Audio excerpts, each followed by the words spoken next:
Sampurasun, salam bagi Bapak Ibu, Saudara-saudari yang terkasih di dalam Tuhan. Kiranya kasih dari Allah senantiasa menyertai kita semua. Saudara-saudara yang terkasih di dalam Tuhan, pandemi belum berakhir. Saat ini justru kita semakin diperhadapkan akan suasana dan situasi dari pandemi yang semakin mengkhawatirkan. Virus corona yang terus-menerus bermutasi. Bahkan ketika kita melihat, mendengar, atau bahkan membaca di media elektronik dan media massa, saat ini virus corona sudah menjadi beberapa varian-varian yang ada dan lebih cepat menularkan ke setiap orang. Tentu ini bukanlah sesuatu yang membuat kita dapat bergembira dan bersuka cita. Pemerintah baru-baru ini telah mengumumkan untuk Pulau Jawa dan Bali selama tanggal 3 sampai dengan 20 Juli dilakukan pemberlakuan pembatasan kegiatan masyarakat atau PPKM secara darurat. Tentu hal ini sangat berdampak dalam kehidupan kita. Begitu pula dalam kehidupan gereja. Ketika beberapa waktu yang lalu kita boleh bersama-sama berkebaktian kembali di gedung gereja dengan tetap menerapkan protokol kesehatan yang begitu ketat, tetapi hari ini kegiatan gerejawi yang dilakukan di gedung gereja harus kembali dilakukan di rumah masing-masing. Tentu hal ini tidak mudah untuk dapat kembali kita terima. Tetapi kita semua meyakini dan percaya bahwa apa yang diputuskan oleh pemerintah tentu adalah baik bagi warga negaranya. Sehingga kita pun boleh senantiasa mendukung keputusan pemerintah itu. Tetapi Bapak Ibu dan Saudara-saudara, ternyata di luar sana juga masih banyak sekali orang-orang yang terdampak oleh karena pandemi ini.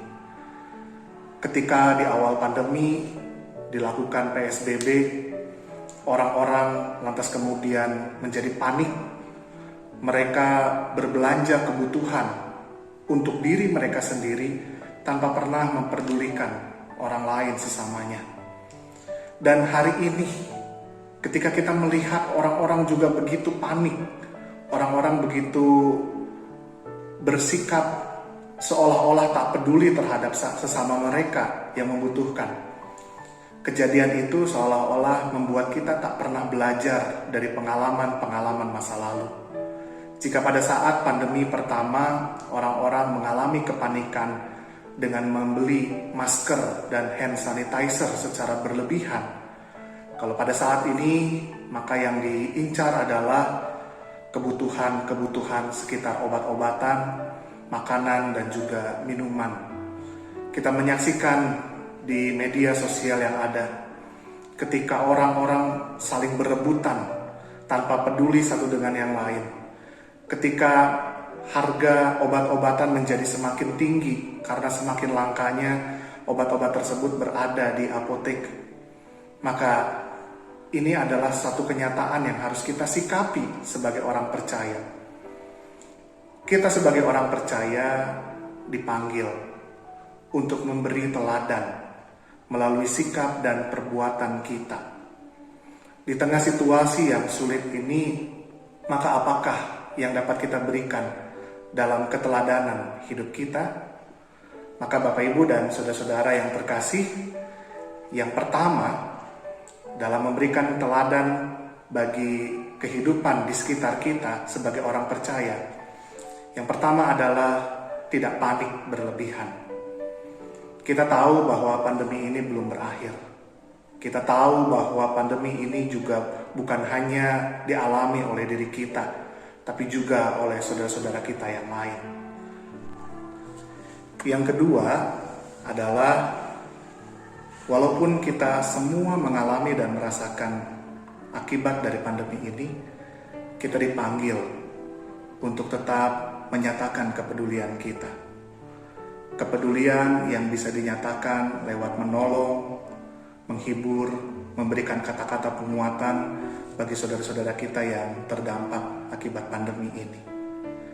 Tentu Bapak Ibu dan saudara-saudara, inilah bentuk kasih yang nyata yang bisa kita tunjukkan dan kita wujudkan dalam kehidupan kita bersama dengan sesama. Yang ketiga, Bapak Ibu dan saudara-saudara, kita dipanggil juga untuk meneladani teladan Tuhan dan Juru Selamat kita, Yesus Kristus. Bahwa Ia mengasihi, Ia mau peduli, Ia mau sukarela menolong sesama. Maka biarlah setiap kita juga mau dipanggil meneladani teladan Kristus yang penuh kasih, yang mau menyatakan kepedulian bagi orang lain. Dan yang keempat, Bapak Ibu dan saudara-saudara, sebagai teladan kita, marilah kita juga mendukung program pemerintah, khususnya pelaksanaan vaksinasi di tempat kita masing-masing. Vaksin yang diberikan memang tidak mencegah kita dari penyakit atau dari virus corona ini, tetapi vaksin yang diberikan akan membuat diri kita dan tubuh kita khususnya menjadi tahu dan dapat mengenali virus, sehingga dapat melawan virus itu di awal dan tidak membuat kita menjadi resiko tinggi. Kiranya keteladanan inilah yang boleh terus kita bawa dalam kehidupan keseharian kita melalui sikap dan perbuatan kita. Tuhan memberkati kita semua. Sampurasun.